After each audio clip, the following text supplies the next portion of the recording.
जय जोहार dear students, कैसे हैं आप सभी। हिंदी व्याकरण के एक और वीडियो में आप सभी का स्वागत है। तो ज़्यादा समय व्यतीत न करते हुए सीधे हम चलते हैं आज के पाठ्यक्रम में। आज हम लोग देखने वाले हैं वर्ण की परिभाषा और उसके प्रकार, उसके अलावा स्वर उनके कितने भेद हैं एवं व्यंजन उनके कितने भेद हैं। ठीक है, क्योंकि पहले जो है बहुत बेसिक क्वेश्चन पूछते थे कि वर्ण कितने प्रकार के हैं। इसमें हम लोग जानते थे कि जो है वर्ण 3 प्रकार के हैं, स्वर व्यंजन और विसर्ग। लेकिन धीरे धीरे जो है प्रश्नों का जो तरीका है पूछने का और वो जो उसका डीप क्वेश्चन है वो बढ़ते जा रहे हैं। जैसे अब क्वेश्चन अगर पूछे जाएंगे कि स्वर तंत्रियों के आधार पर कितने भेद हैं, और पूछें कि वो उच्चारण के स्थान के आधार पर कितने भेद हैं, तो यहाँ पे हम लोग कन्फ्यूज हो जाते हैं।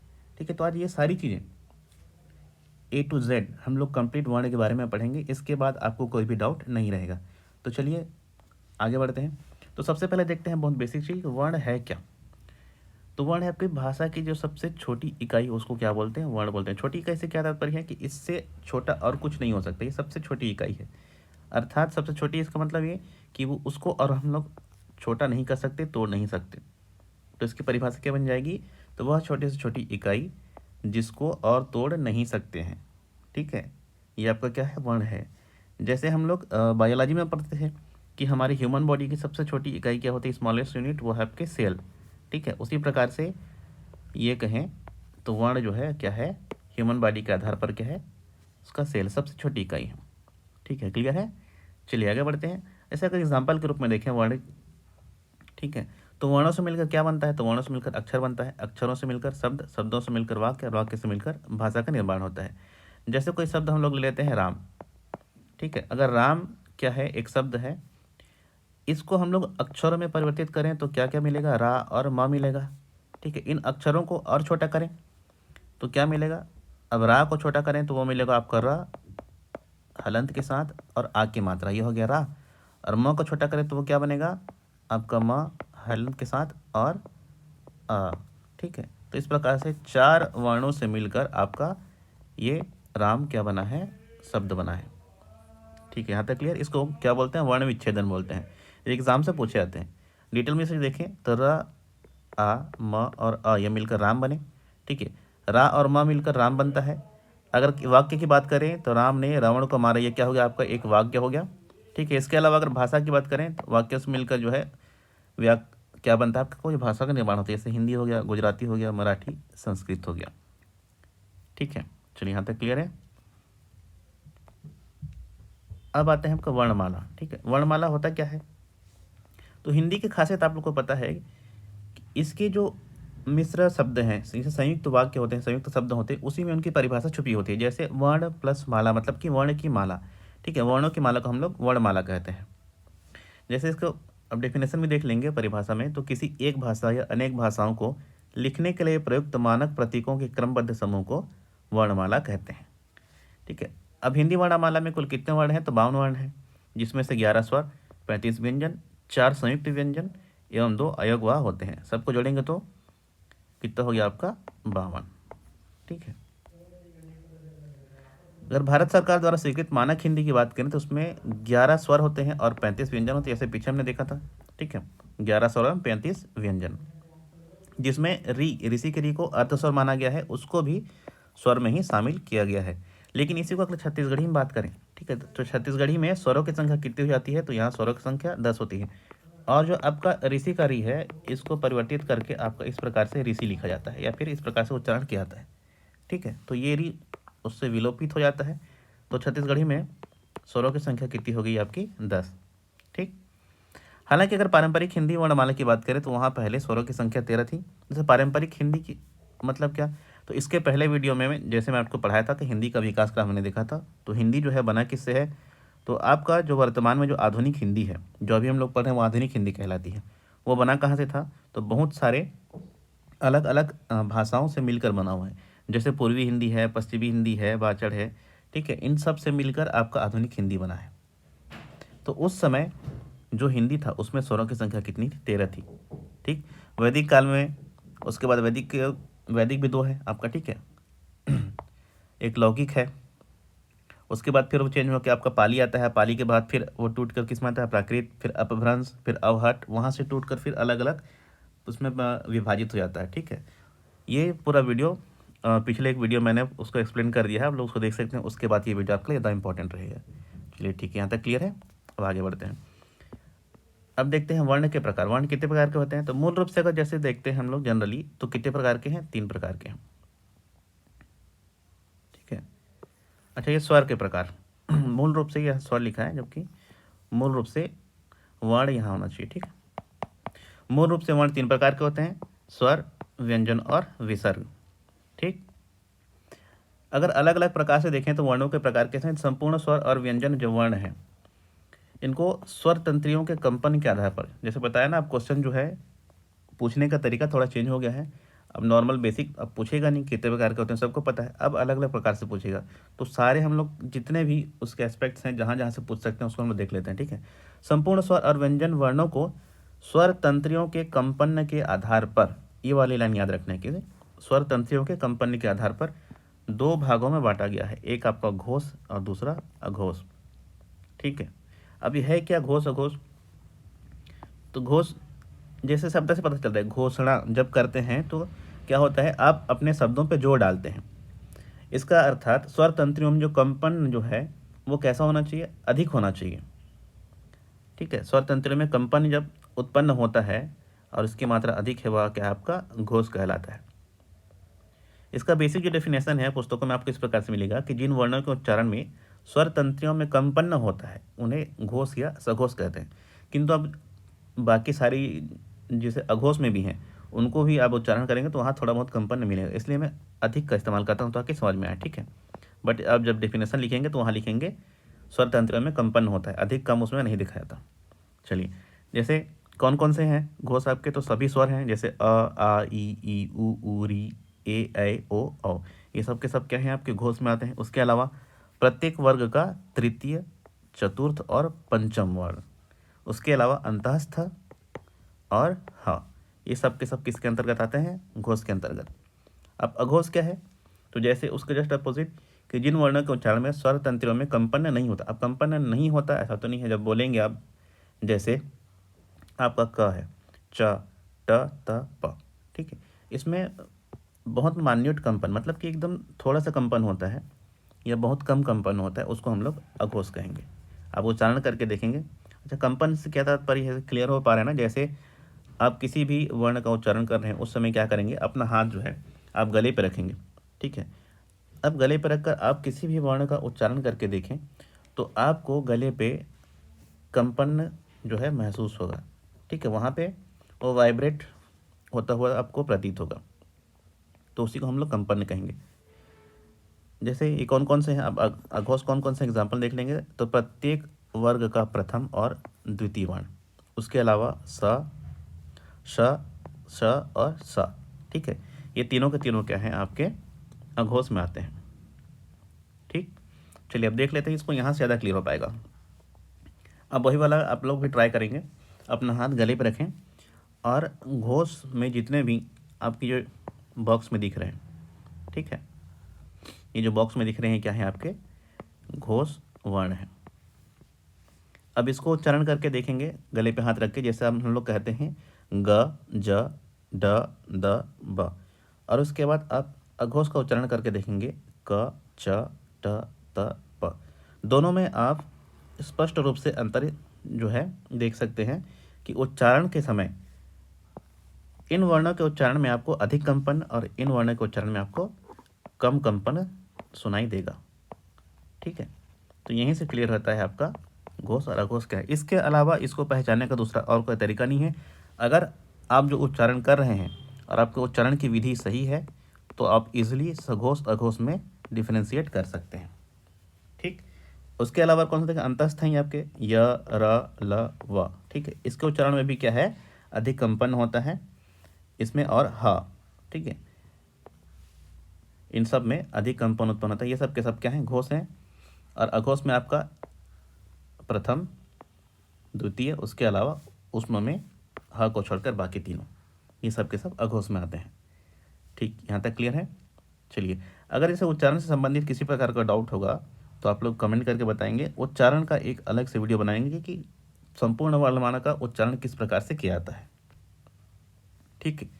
चलिए क्लियर है, आगे बढ़ते हैं। अब अगर उच्चारण के आधार पर वर्णों का वर्गीकरण करें तो मूल रूप से 6 उच्चारण स्थान हैं। जैसे आपका कंठ हो गया, तालु हो गया, मूर्धा हो गया, दंत्य हो गया, ओष्ठ हो गया और नासिका हो गया। ये मूल रूप से 6 उच्चारण स्थान होते हैं। इसके अलावा 3 और होते हैं, तो कुल मिला के कितने हो गए? 6 + 3 9।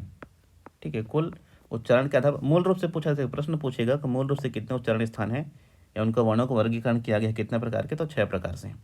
ठीक है, इसके आधार पर, उच्चारण स्थान के आधार पर। अगर कुल पूछा जाए तो आप लोग बताएंगे 9।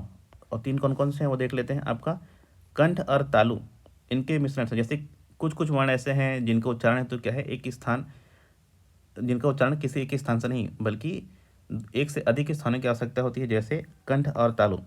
ठीक है, इसको बोलते हैं कंठ तालव्य। ठीक, कंठ और तालु उसको क्या बोलते हैं? कंठ तालव्य। उसके अलावा कंठ और ओष्ठ, उसको बोलेंगे कंठोष्ठ। 9वां है आपका दंत और ओष्ठ, दंतोष्ठ वर्ण। ठीक, आगे इसके सारे सब के सब एग्जाम्पल हम लोग देखेंगे। एक पूरा चार्ट है, उसमें हम लोग सारी चीज़ें क्लियर हो जाएंगी। ठीक है, चलिए अब देखते हैं स्वर क्या है। ठीक, जनरली ज़्यादातर जो है क्लासेस यहीं शुरू होती है, किंतु उसके पहले बाकी सारी चीज़ों को जानना बहुत आवश्यक था, इसीलिए उसको थोड़ा सा हम डिटेल में देख लिए। अब चलते हैं स्वर की ओर। स्वर होता क्या है? तो शाब्दिक अर्थ के रूप में देखें तो आपकी आवाज़ या फिर कंठध्वनि, हम लोग उसको क्या कहते हैं? स्वर कहते हैं। व्याकरणिक दृष्टिकोण से देखें तो ऐसी ध्वनि जिसके उच्चारण के समय हवा मुख से बिना किसी अवरोध के निकले। ठीक है, बिना किसी अवरोध के निकले, उसको हम लोग क्या कहेंगे? स्वर कहेंगे। उसके अलावा स्वर की और भी परिभाषाएं हैं, जैसे जिसका उच्चारण किसी दूसरे वर्ण की सहायता के बिना होता हो, उसे हम लोग क्या कहते हैं? स्वर कहते हैं। ठीक, अब स्वरों का अगर भेद देखें तो मात्रा अथवा उच्चारण के आधार पर स्वर कितने प्रकार के होते हैं? 3 प्रकार के। जैसे आपका ह्रस्व स्वर, इसको हम लोग क्या बोलते हैं? लघु स्वर भी कहते हैं। तो मतलब लघु मतलब होता है आपका छोटा। ठीक है, छोटा स्वर। छोटा मतलब कैसा कि यहाँ पे किस चीज़ की बात की जा रही है? ये समय के आधार पर।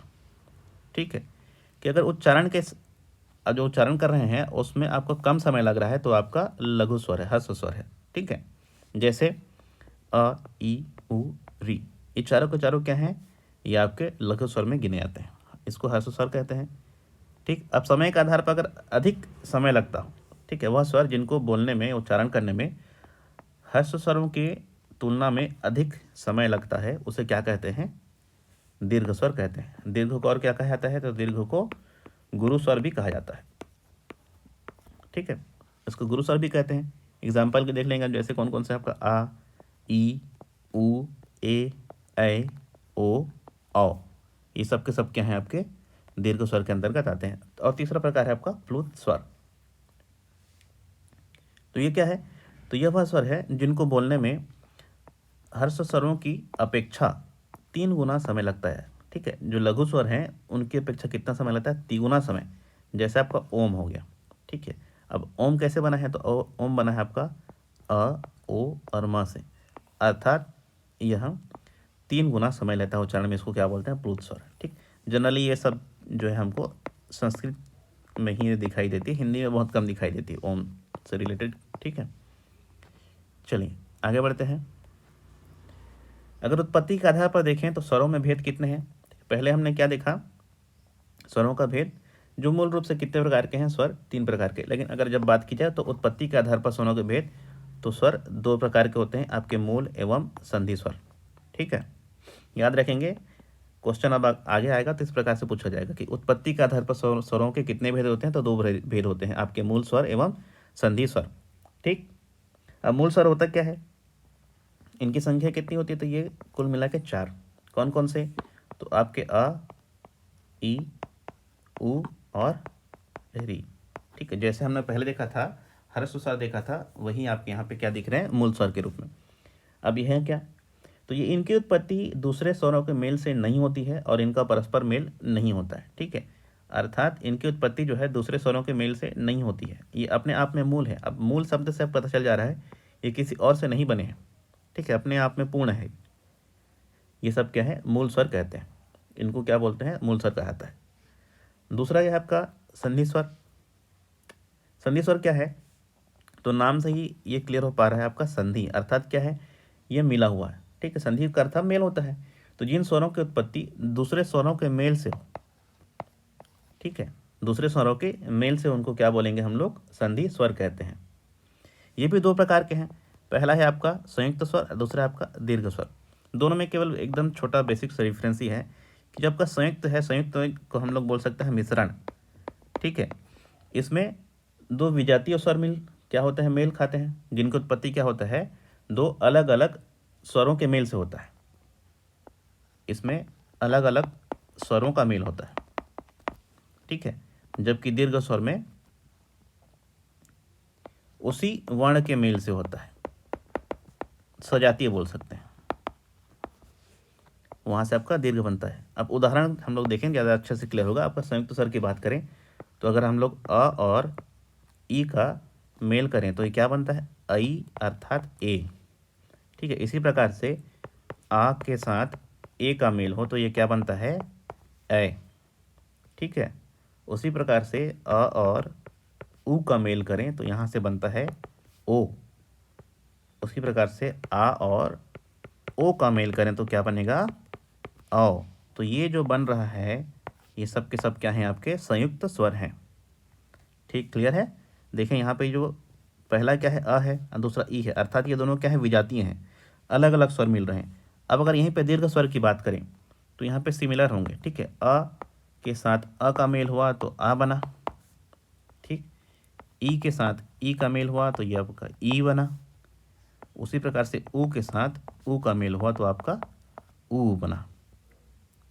तो ये सब आपके क्या हैं, दीर्घ स्वर कहलाते हैं, ठीक है। यहाँ तक क्लियर है, अब कोई कन्फ्यूजन नहीं है। चलिए आगे बढ़ते हैं। अब देखते हैं व्यंजन क्या है, ठीक है। तो व्यंजन सुनते ही सबसे पहला आता है आपका पकवान या पकाकर तैयार किया हुआ खाद्य पदार्थ, ठीक है। शाब्दिक अर्थ की बात हो रही है। कभी अगर इस प्रकार से क्वेश्चन पूछ दे कि व्यंजन का शाब्दिक अर्थ क्या है तो हम लोग इधर व्याकरण तरफ नहीं जाएंगे, आपको पता होना चाहिए वो व्यंजन या फिर पकाकर तैयार हो रहा जो खाद्य पदार्थ है उसको हम लोग व्यंजन कहते हैं। और व्याकरणिक दृष्टिकोण से देखें तो इसकी परिभाषा क्या होगी, तो वर्णमाला का वह वर्ण जिसका उच्चारण जो है स्वर की सहायता के बिना संभव ना हो, ये वाली लाइन आपको याद रखेंगे, स्वर की सहायता के बिना, ठीक है। अर्थात किसी भी व्यंजन का उच्चारण स्वर की सहायता के बिना संभव नहीं है। ऐसा क्यों बोला जा रहा है अभी वो आगे स्पष्ट हो जाएगा, ठीक है। अन्य शब्दों में देखें तो जिन वर्णों के उच्चारण में वायु रुकावट अर्थात घर्षण के साथ मुख से बाहर निकले उसको हम लोग क्या कहेंगे, व्यंजन कहेंगे। इसका तात्पर्य यह है कि स्वर में यह घर्षण या फिर रुकावट नहीं होता है, ठीक। एक परिभाषा यहाँ से भी उसकी बन जाएगी। अगर घर्षण उत्पन्न हो तो व्यंजन, और घर्षण उत्पन्न ना हो या रुकावट ना हो तो वो आपका स्वर, ठीक। चलिए अब अगर व्यंजन के भेद देखें तो यहाँ भी आपको एक भेद देखने को मिल जाएगा, वो भी किसके आधार पर, श्वास वायु की मात्रा के आधार पर, ठीक है। ये आधार जो है आप लोग याद रखेंगे, श्वास वायु की मात्रा के आधार पर व्यंजन कितने प्रकार के हैं, तो आपके दो प्रकार के हैं। तो वह क्या है आपका, अल्प प्राण एवं महाप्राण, ठीक है। अल्प प्राण एवं महाप्राण। पहला आप देखते हैं अल्प प्राण क्या है, ठीक है। अच्छा, इसको अल्प प्राण और प्राण क्यों बोला गया है, इसके पीछे कारण पता है, ठीक है। तो इसके पीछे कॉन्सेप्ट ये है कि जब भी हम लोग किसी भी वर्ण का उच्चारण करते हैं या फिर बोलते हैं तो आप ध्यान देंगे बोलते समय आप सांस लेते समय कुछ नहीं बोल सकते, जब भी आप सांस छोड़ते हैं तभी बोलेंगे। आप अभी उसको प्रैक्टिकल करके देखेंगे, जैसे आप श्वास छोड़ रहे हैं, ठीक है, तभी आपके मुख से ध्वनि जो है बाहर निकलती है। अब अगर श्वास अंदर खींचेंगे उस समय अगर बोलने का प्रयास करेंगे तो जो है ध्वनि बाहर नहीं निकलेगी, इसीलिए इसको जो है प्राण बोला गया है, ठीक है। श्वास वायु उसी को बोला जाता है, ठीक है। अब अल्प प्राण क्या है, मतलब कि जिसको उच्चारण में आपका जो वायु है ये उसकी मात्रा है बहुत कम लगे उसको हम लोग अल्प प्राण बोलते हैं, एवं जिसको उच्चारण में श्वास की मात्रा अधिक लगे उसको महाप्राण बोलते हैं। अब है कौन कौन सा देखें इसमें, तो अल्प प्राण क्या है, तो प्रत्येक वर्ग का प्रथम तृतीय और पंचम वर्ण ये सब के सब किस में आते हैं, अल्प प्राण में। उसके अलावा अंतःस्थ व्यंजन ये सब के सब अल्प प्राण में आते हैं। और महाप्राण में तो प्रत्येक वर्ग का द्वितीय और चतुर्थ वर्ण, उसके अलावा उसमें व्यंजन ये सब किस में आएंगे, आपके महाप्राण के अंतर्गत आते हैं, ठीक है। इसको इस वाले चार्ट से देखते हैं जब ज़्यादा क्लियर हो जाएगा आपका अल्प प्राण और महाप्राण, ठीक। जैसे बॉक्सेस में है जो भी, ये सब के सब आपके अल्प प्राण है, ठीक है। और यहाँ देखेंगे आपको महाप्राण, ये जो बॉक्स में ये सब के सब महाप्राण है। अब ये क्लियर कैसे होगा कि अल्प प्राण कौन सा है, महाप्राण कौन सा है, तो आपको ये यहाँ से क्लियर होगा, ठीक है। ये जैसे मैंने आपको बताया था ये वही वर्ग है, ठीक है। प्राण वायु की बात होती है तो पहला वाला अल्प प्राण, द्वितीय वर्ग महाप्राण, फिर तृतीय अल्प, फिर चतुर्थ महाप्राण। ये डिसाइड कैसे होता है, तो यहाँ ये डिसाइड होता है आपके हकार से। हकार, ठीक है। हकार क्या है, अर्थात ह की उपस्थिति, ह सहित उसको हकार बोलेंगे, और ह रहित उसको हकार रहित बोलते हैं, ठीक है। अब जिसमें हकार नहीं है वो आपका अल्प प्राण है, जिसमें हकार है वो आपका महाप्राण है। कैसे डिसाइड होता है, देखें यहाँ पे, जैसे क की बात होती है, ठीक है। क का वर्ण विच्छेद करेंगे तो वो क्या बनेगा आपका, क प्लस अ बनता है, ठीक। अब यहाँ पे ह नहीं है, ह कहीं दिख रहा है क्या, नहीं दिख रहा है। अब यहीं पे अगर यदि हम लोग ख की बात करें तो वो कैसे बनता है, क प्लस ह प्लस अ, ये तीनों मिलकर क्या बनता है, ख बनता है। तो यहाँ पे हकार दिख रहा है क्या, तो हकार की उपस्थिति है इसलिए महाप्राण है, अर्थात यहाँ पे 3 गुना, ठीक है, प्राण की आवश्यकता हो रही है, इसलिए इसको क्या बोलते हैं, महाप्राण बोलते हैं। अब ये बनता कैसे, देखो जैसे हम लोग इंग्लिश में भी लिखते हैं तो क को कैसे लिखते हैं, के और ए लिखते हैं, ठीक है। ख को लिखते हैं तो कैसे लिखते हैं, के एच ए, तो यहाँ पे हकार दिख रहा है, ठीक।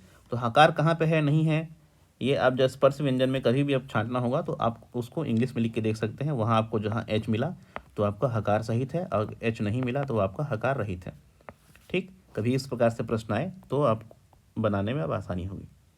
चलिए यहाँ पे क्लियर है। अब देख लेंगे अल्प प्राण कौन कौन से हैं, तो जैसे ये जो बॉक्सेस में है ये सब के सब क्या हैं, आपके अल्प प्राण में आते हैं। अब महाप्राण में तो ये वाले, ठीक है, द्वितीय चतुर्थ वर्ण, उसके अलावा आपके उसमें व्यंजन, ये सब के सब किस में है, महाप्राण में है। चलिए क्लियर यहाँ तक, अब कोई डाउट नहीं है ना। चलिए आगे बढ़ें। अब कुल व्यंजनों की अगर संख्या देखें तो वो कितनी होती है, 35। ये पूरे वर्ण वाला में देखेंगे व्यंजनों की संख्या कितनी है, 35 है। इसको इस प्रकार से याद करेंगे आप लोग, 25 4 4 2। ये क्यों बोल रहा हूँ, ये इस प्रकार से याद करेंगे तो आपको पता रहेगा कि जो 25 है वो आपके मूल व्यंजन कितने हैं, मूल व्यंजनों की संख्या 25, ठीक है। यहाँ से डिफ्रेंशिएट करते बनता है। फिर आता है आपका 4, ये अंतस्थ व्यंजनों की संख्या 4। फिर आता है आपके 4 उष्म व्यंजन, फिर आते हैं आपके 2 द्विगुण व्यंजन, ठीक है।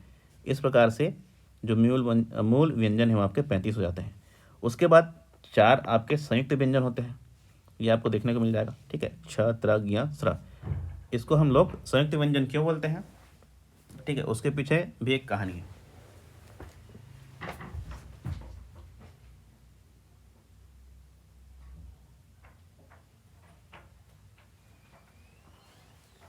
ठीक है, उसके पीछे भी कहानी है संयुक्त व्यंजन के पीछे। जैसे एक छ हो गया आपका, तो छ बनता कैसे है, ये बनता है आपके क और स के मेल से, तो इसको इसलिए बोलते हैं इसको संयुक्त व्यंजन। उसी प्रकार से आपका जो त्र है ये किससे बनेगा, तो आपके त और र से, हलंत सहित, ठीक है। तो यहाँ से आपको सारी चीज़ें क्लियर हो जाएंगी। अब बन रहा है आपका कौन सा, ज्ञ और स्र, ठीक है। तो ये आपके लिए होमवर्क है, आप इसको खुद से क्या है खोज के बताएंगे कि ये किन किन 2 वर्णों के मेल से बनता है, ठीक। ये सारी की सारी चीज़ें। चलिए अब यहाँ से आगे बढ़ते हैं। यहाँ पे 2 चीज़ और देखने को मिलेंगी आपको, अयोगवाह जिसमें अनुस्वार है और विसर्ग है, ठीक है। यह है क्या, तो जो आपका अयोगवाह है तो अनुस्वार और विसर्ग को अयोगवाह माना जाता है, ठीक। अनुस्वार अर्थात आपके अंक की मात्रा, इसको क्या बोलते हैं, अनुस्वार बोलते हैं, ठीक है। जो आपका शिरोरेख है उसमें एक बिंदु लगाते हैं, उसको हम लोग बोलते हैं अनुस्वार। इसके उच्चारण जो है, इसको उच्चारण करने के लिए ध्वनि नाक से निकलती है, उच्चारण में जोर दिया जाता है, ठीक है। और अनुनासिक, अच्छा विसर्ग आपको पता है, अह की मात्रा, ठीक है, ये आपका विसर्ग है। जनरली ज़्यादातर ये कहाँ पे यूज़ होता है, तो आपके संस्कृत के शब्दों से, संस्कृत के शब्दों में यूज़ होता है। उसके अलावा संस्कृत से आए हुए जितने भी आगत शब्द हैं जिसको हम लोग क्या बोलते हैं, तत्सम, ठीक है, उन सभी में आपको ये देखने को मिलेगा। तत्सम पहचानने का एक तरीका ये भी है, ठीक है। इससे पहले भी मैंने क्लास किया तो उसमें बताया था कि तत्सम पहचानने का तरीका, अगर इसमें संयुक्त व्यंजन दिखें तो वो क्या है, तत्सम है। उसके अलावा आपको विसर्ग दिखे तो वो क्या होते हैं, आपके तत्सम शब्द होते हैं। चलिए आगे बढ़ते हैं। अब अनुनासिक क्या है, तो इसका उच्चारण जो है मुख्य, ये आपका मुख है, ठीक है, मुख और नाक से किया जाता है। इसका चिन्ह आपका चंद्र बिंदु कुछ इस प्रकार से देखने को मिलेगा, ये आपका शिरोरेख के ऊपर ये चंद्र बिंदु, इसको हम लोग बोलते हैं अनुनासिक। अगर उच्चारण की बात करें तो इसके उच्चारण जो है नासिका का तो उपयोग होता ही है, लेकिन इसमें उच्चारण करते वक्त जो है कोमलता का अनुभव होता है। ठीक है, कोमलता का अनुभव अर्थात क्या, जैसे अगर दोनों के बीच में डिफरेंस बात करें, अनुस्वार और अनुनासिक में, अर्थात अंक की मात्रा और चंद्र बिंदु। ठीक है, ये आपका क्या है, पहला वाला आपका अनुस्वार है और दूसरा क्या है, अनुनासिक है। तो बहुत बेसिक सा डिफरेंस है, वो भी उच्चारण के दृष्टिकोण से देखेंगे तो। जैसे हम लोग पहले की बात करें तो दंत बोलते हैं। ठीक है, दंत, तो यहाँ पे अंक की मात्रा का जो उच्चारण हो रहा है, अनुस्वार का उच्चारण हो रहा है, यहाँ पे उच्चारण देने के लिए हमें जोर लगाना पड़ता है, जैसे दंत।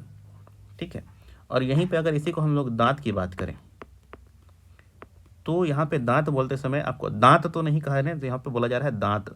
तो जो है उच्चारण में आपको कोमलता, जहाँ भी उच्चारण में कोमलता लाना हो तो वहाँ क्या लगता है, अनुनासिक, और जहाँ पे उच्चारण पे जोर डालना हो तो वहाँ पे अनुस्वार का उपयोग किया जाता है। ठीक है, यहाँ तक क्लियर है। चलिए अब देखेंगे जो अनुनासिक है उसको स्वर में नहीं गिना जाता है। ठीक है, वर्ण में नहीं होती है, स्वरों के वर्ण। क्यों? क्योंकि ये जो है अपूर्ण है, ये स्वर के साथ जाता है। ठीक है, बिना स्वर के ये उपयोग नहीं होता है। जैसे हम लोग चांद की बात कर लें। ठीक है, चांद, अगर इस चांद का वर्ण विच्छेदन करें तो क्या होगा, तो ये आपको बनता है च, च के साथ आ, और इसी आ में आपका लगता है अनुनासिक। ठीक है, और उसमें मिलेगा आपका द, फिर ही बनेगा आपका चांद। तो ये स्वतंत्र रूप से इसका क्या है, उपयोग नहीं होता है, इसलिए इसको हम लोग स्वरों में नहीं रखते हैं, फिर वर्ण में इसकी गिनती नहीं करते। ठीक, क्लियर है। चलिए अब आगे बढ़ते हैं। हाँ, अब उच्चारण के आधार पर जैसे बांटा गया है, उच्चारण स्थान के आधार पर, तो इसको याद करने का एक तरीका है, उसको देख लेते हैं। ठीक, तो कभी भी हम लोग जैसे उच्चारण करते हैं तो आपको पता है जो आपकी ध्वनि है वो कहाँ से निकलती है, अंदर से बाहर की ओर। ठीक है, याद रखना है, अंदर से बाहर की ओर निकलती है। ऐसा क्यों बोल रहा हूँ, क्योंकि हम लोग सांस जो छोड़ते हैं, ठीक है, श्वास वायु जब छोड़ते हैं तभी जो ध्वनि है वो उत्पन्न होती है, श्वास लेते समय तो नहीं होती। तो यहाँ सब याद रखेंगे, श्वास छोड़ते समय तो कहाँ से जाएगी, अंदर से बाहर की ओर। तो अंदर से बाहर को जाएंगे तो सबसे पहले क्या पड़ेगा आपका कंठ, कंठ के बाद पड़ता है तालु। ठीक है, तालु के बाद पड़ता है मूर्धा। ठीक है, मूर्धा के बाद पड़ेगा आपका दंत, दंत के बाद पड़ेगा ओष्ठ, ओष्ठ के बाद पड़ेगा आपका नासिका। ये अंदर से बाहर की ओर जा रहे हैं। तो उच्चारण भी आपको उसी प्रकार से होगा। सबसे पहले देखेंगे आपका जो क वर्ग है। ठीक है, सबसे पहले क्या पड़ता है, यहाँ आप देखेंगे कंठ। ठीक है, तो आपको क वर्ग कहाँ से होगा उच्चारण, क से, कैसे, क ख ग घ अंग, ये सारे के सारे का उच्चारण कहाँ से हो रहा है, आपके क से। अब देखेंगे दूसरा आपका जो वर्ग है आपका च वर्ग। ठीक है, अब च वर्ग कहाँ से आएगा, तो कंठ के बाद क्या आ रहा है आपका तालु। उच्चारण करके देखेंगे च छ ज झ इया, ये सब के सब। ठीक है, च छ ज झ तक कंप्लीट आपका जो इया है ये आपके नासिक के में आ जाता है, फिर भी इसको हम लोग च वर्ग में ही रखते हैं, इसलिए इसको यहाँ उच्चारण किया जाता है। ठीक है, नासिक के। अब आगे बढ़ते हैं ट में।